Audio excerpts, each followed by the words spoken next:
Hi everyone, and thanks for joining us today. I'm Cris Martlew, and I'm part of the executive team here at Safe Harbour Security. I'm joined today by Robert O'Brien, who is by all accounts a well-known expert in the cybersecurity industry. He's the author of the Dummy's Guide to Cybersecurity Awareness, and he's also the person behind the Cyber CEO channel. Hello Robert, and welcome. Hi, Chris. I'm glad to be here today. So today we're going through your cybersecurity predictions for 2026 and how this impacts organizations. Why would this topic be of interest to the audience today? Firstly, I have read quite a number of the big analyst predictions for 2026 so that the audience won't have to. I've read the likes of Gartner, Forrester, Deloitte, etc. And I have a problem with these predictions. And I feel the relevance of these predictions are low for the majority of organizations. For example, many have mentioned the threat of quantum computing in 2026 as a cyber issue. I don't think many organizations can really do anything about the threat of quantum computing. This is really the realm of government, big vendors, and large enterprises that have the resources to deal with this. The reality on the ground is that the majority of organizations are still wrestling with the threats that were apparent 5 years ago. However, for me in 2026, it's going to be a year where we see a real uptick in the threat landscape caused by the weaponization of AI by cybercriminals, combined with industrial scale scamming organizations attacking the West in a systematic manner. So let's get straight into it. What are your predictions then for 2026?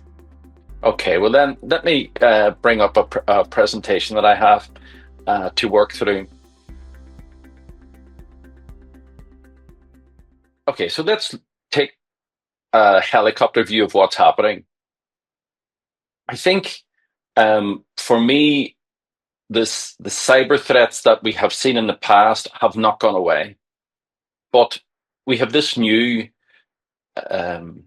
technology that a lot of doomers are saying is going to end the world, but it's just a technology. And for me, what you find and has happened with things like the internet is that technology typically gets used for bad. So you find that it's used quite actively in things like porn. It's used in things like making war, and also cybersecurity people. They don't have the the guardrails that organizations have, and they're free to adopt it. Particularly the use of open source AI products. So I think we're going to see a greater use of AI technologies in 2026 by cyber criminals, and at a much more weaponized pace. And I think this is particularly difficult for small organizations that just don't have the bandwidth, resources, the money that the bigger companies have. And unfortunately, that's the vast majority of what our economies are. So we have a real problem there. For me, the way to fix this is that you take a cyber first. And what I mean by that is, up until now, InfoSec professionals have had to take a ticket, get in line, and fight for resources because cybersecurity is just something else.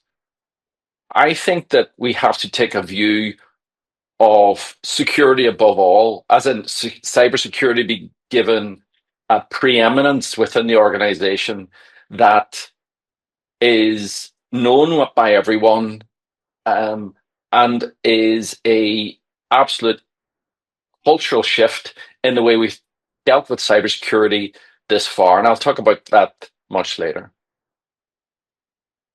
So I've already mentioned about the use of AI in bad scenarios.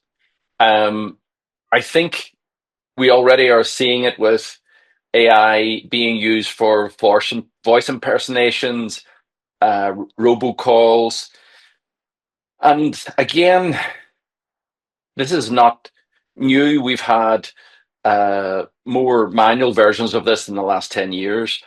And at the center of it is employee awareness. There is a sense that really people will have seen the deep fake things within their own social networks. They'll have seen it on YouTube because some of it is funny. It's like memes, right? So you have to accept people aren't naturally, or people aren't unaware of what's happening. However, I believe that you have to train people in a different way. You have to provide them with the understanding that this is a much more difficult situation for them, but we are requiring them to be even more vigilant than they were before. And then I think you have to look at your policies and bring to bear the scenarios in relation to callback protocols, multi-person approvals. I mean, if someone comes to a large organization who is a vendor and is looking to change bank details, I mean, bells should be going off there. That should not be just a thing that's done. So I think there has to be a more connected, grown-up attitude to these areas than we have had in the past. So I think the key to all this is identity. It's where someone's password and credentials are compromised. The problem we have is that we kind of have relaxed a little bit because multi-factor authentication sort of solved the password problem. If someone guessed your password, found your password, or was in a breach, there was this third defense, which is some form of authentication, be it mobile phone, authenticator based, whatever. The problem is that hackers can really just ring somebody, say that they're from the IT department and say, we're going to reset your multi-factor authentication and extract it through using social engineering. But the problem is, not only have we seen that before, but this is now going to be done by AI bots using deepfake, and at scale. And so there is a brand new concept that needs to be adopted here, which is, let's start reducing the threat surface by, for example, getting rid of email for people who don't actually need email other than for logging in. This concept that everybody should get email when they join. Why? Why do we need email when we have Teams, and that's the main, or the other one, which I'll remember when we get to it, Slack. Why would we use email when we actually communicate to each other using those internal communication systems? And again, I think we have to go back over our threat landscape. We have to see that people are in the middle of this and start providing specific training to our highly vulnerable people, like privileged users, C-level people, and also to focus it on identity. Because if we were to increase our people's vigilance on identity and the fact that that's something that they are solely accountable for, I think we would see a change.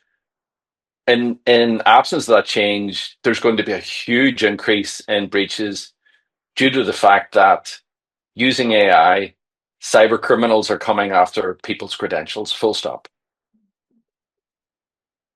So, as I said, increasing multi-factor authentication hygiene, as in, don't give no one will ask you for your multi-factor authentication. Don't give it to any.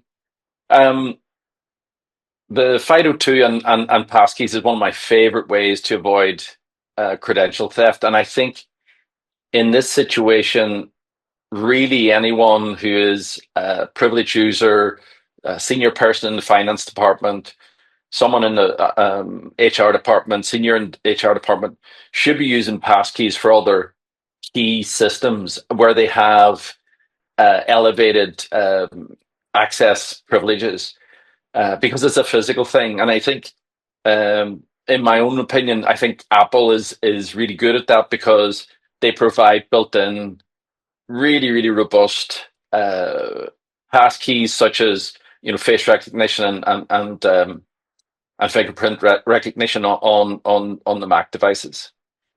And then I think just really taking a zero tolerance view, a zero risk view of how you implement your identity protections. This one, I know, Robert, is an area that you feel is especially vulnerable. Can you talk us through this? Yes. I think that the the problem with OT is that it has been forgotten, not forgotten, but it always was a really tough nut to crack, because you've got people with oily rags and hard hats, and they're the last people that really want to be talking to you or learning about cybersecurity education.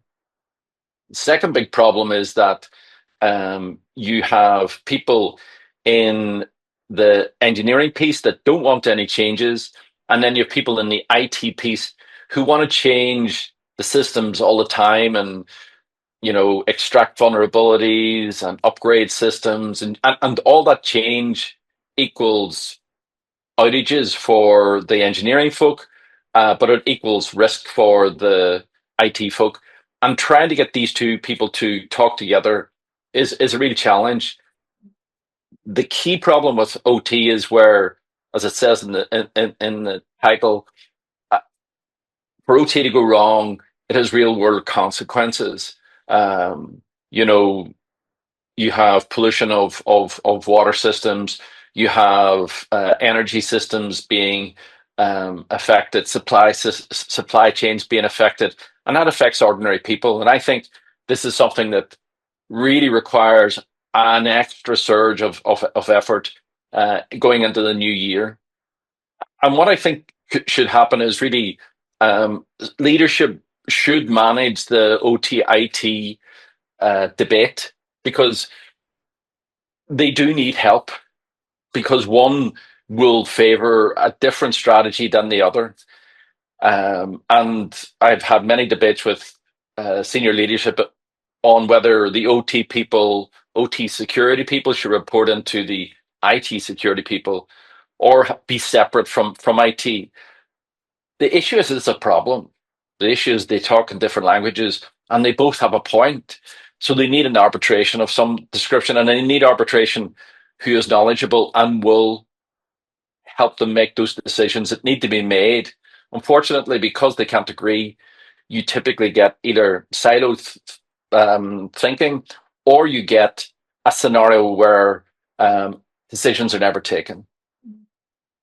Going back over network segmentation, it always was this concept of air gap, where the OT systems were within a factory, within a engineering environment, and the IT was separate, and they were segmented by firewalls within. That is something that needs revisited, because all the vendors within the OT environment all wanted access to the network, the OT network. There is a gradual merging within the vendor community of the two environments, and so you really have to dig hard to keep these areas separate and to document it. And I think both in terms of tabletop drills, but in terms of change control processes, there has to be, again, zero tolerance for people changing things in absence of getting everyone bought in, because there's just too many things that can go wrong. It's sort of a scenario of slowing down to speed up rather than going faster. But OT still remains one of the biggest challenges for organizations who have an engineering IT environment in the year ahead. And I think talk is over. We need to get things done in this area. Yes, and now let's talk about incident response planning. Could you maybe explain your thinking around this prediction? Well, it's more pray for peace and plan for war. What does that mean? So I think that everyone knows that we are living in a very scary time. As a history buff, it reminds me of the late 30s, when you had Chamberlain and Peace in Our Time, and you know, everyone hoping against hope that this horrible thing wouldn't be unfurl within their lifetime. And we don't. I'm not making any predictions on this, but I am making a statement that we are living in a difficult time, and as a result, um, if things get worse, if there becomes a much more colder war scenario, cyber warfare wasn't here last in the last Cold War. It is now, and that puts uh, the public sector and the private sector on the front line. Someone damaging, someone incapacitating an organization in the UK and Ireland for whatever gain, even just to say they did it, is something that is quite catastrophic for that organization. And I think it isn't a matter of best practice anymore. It's a question of, can you afford not to plan for the worst case scenario? And in doing this, particularly if you get the right level of buy-in with your executive team, you'll find that that will drill down, percolate into the organization, and actually change culture. For me, this is one of the most critical changes that people have to implement. There's lots of people say, "Oh, we do incident response planning," but it's an exercise in ticking the box. Incident response is famous for, uh, as little as we can to say that we've done it. But when you do it in anger, when you do it because you have to, that you fear the lights going out, then it's a completely different activity. So I think that our cybersecurity threat landscape has changed and will continue to change. If you take that all the NATO uh, players are saying that the Russians are constantly running boats across the underwater internet or network connections between Europe and the US, the first thing you say is, what happens if the cable that you're on goes dark? What happens if your ISP goes down? What happens if the people you get your internet, what happens if it goes down? Because remember, we all live in a world where we are so dependent on the cloud. Again, that's a big change from 10 years ago. And so therefore, these cyber attacks are happening at a time when we as an economy, as Western nations, are finding ourselves even more vulnerable based on the open systems that we've adopted. And I think leadership responsibility is critical here, because there are some hard decisions that need to be taken. And for me, the key decision is putting your organization on a strategy that said cyber first. Because if you don't put your company in that state of mind, then really this stuff is optional. And in my opinion, it is not optional.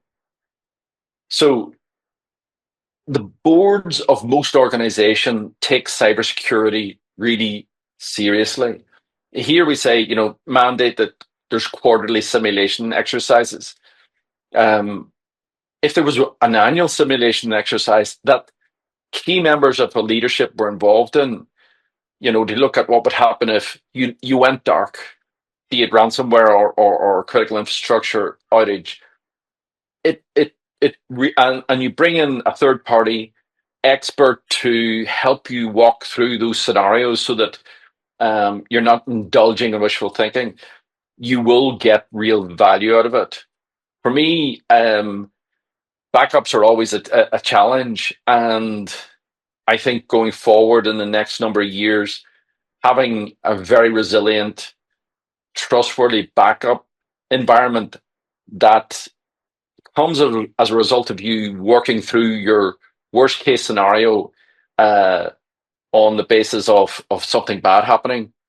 That has to be again a cyber first. That has to be a non-negotiable situation.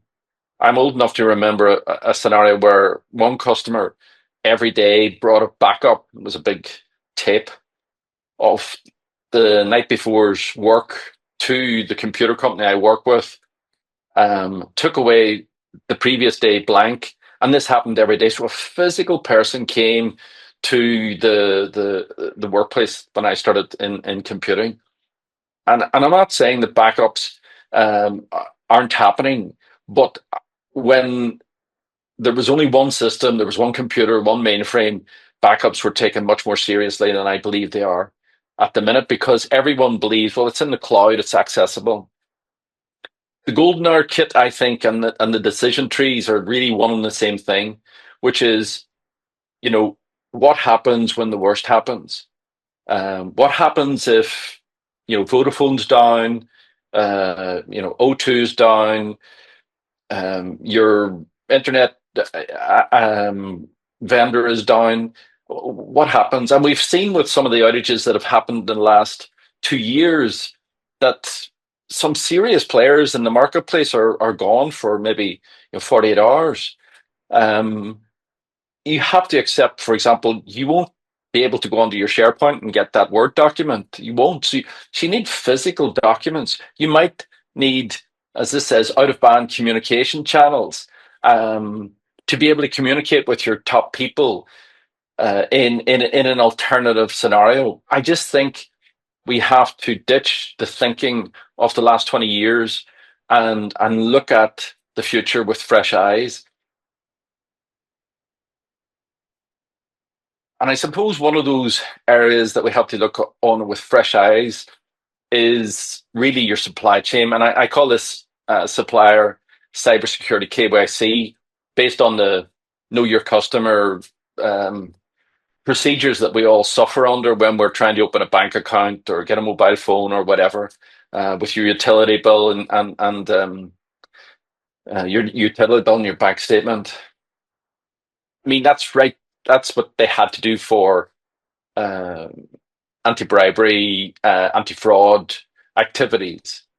But I think when you look at the supply chain and the overlaps of people being involved in your organization, we have a scenario where it isn't enough that you take on these massive changes. If you have weak suppliers, it doesn't matter that they're cheaper, they become your Achilles heel. Simply, having a supplier that is ISO 27001 certified versus someone who isn't, for me personally, is night and day. Because getting ISO 27001 is a torture. It's a real burden on an organization.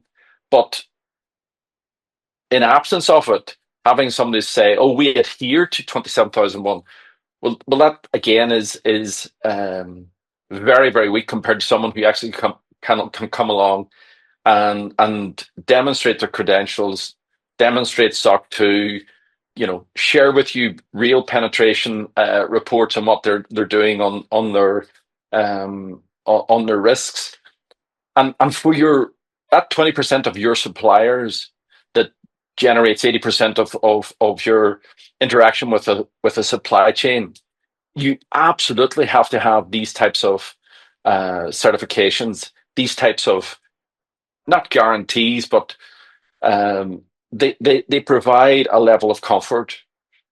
And I think as we go forward, you're going to want to test these things. You're going to want to test, is there a real culture behind this? And I have seen that people have an over reliance on questionnaires, um, on the basis that we're going to let a contract deal with this. We're going to go forward if there's a breach and we can demonstrate that the supplier actually didn't have these controls in place. Well, we have a questionnaire where they agreed that they will, so we'll go after them through litigation. I think that's a nonsense. I think that was playing corporate um, compliance. Real cybersecurity, a cyber first approach means that you take your suppliers on a journey in the same way as the Japanese manufacturers in the 90s took the rest of the world on a journey with quality.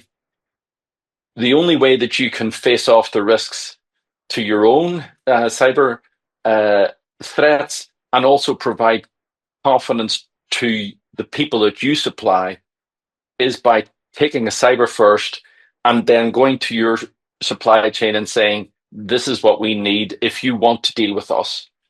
And I think that cyber first, secure above all, is a mindset that allows you to ask for those additional assurances. So I hope that has given a good view of the 5 things that I think really impact the majority of organizations and what you can do about it. I think you can probably distill it into these. People are still at the heart of everything, simply because they're the easiest way into the organization for cyber criminals, right? Um, and I think people know what they're supposed to do, but at the minute, we haven't specifically said whose responsibility it is. I think taking a cyber first approach means we all accept that this is a first and foremost. This is what we need to do to become more resilient. I think if you have an operational technology environment or an IoT environment within your organization, you have another level of complexity and challenge that requires another level of greater embracing of the two challenge between IT and OT, but also where you put in place a series of projects that actually move the needle and have impact. It's an area that is as big as itself. And we might do a webinar another time on OT, but and OT security. Suffice to say, it's where digital meets physical, and that for me is why it's so important. Um, Practice makes perfect, and these incident uh, planning sessions with your senior management, with your executive leadership, really is one of the key parts of a cyber first strategy. Without them, I think you're wasting your time.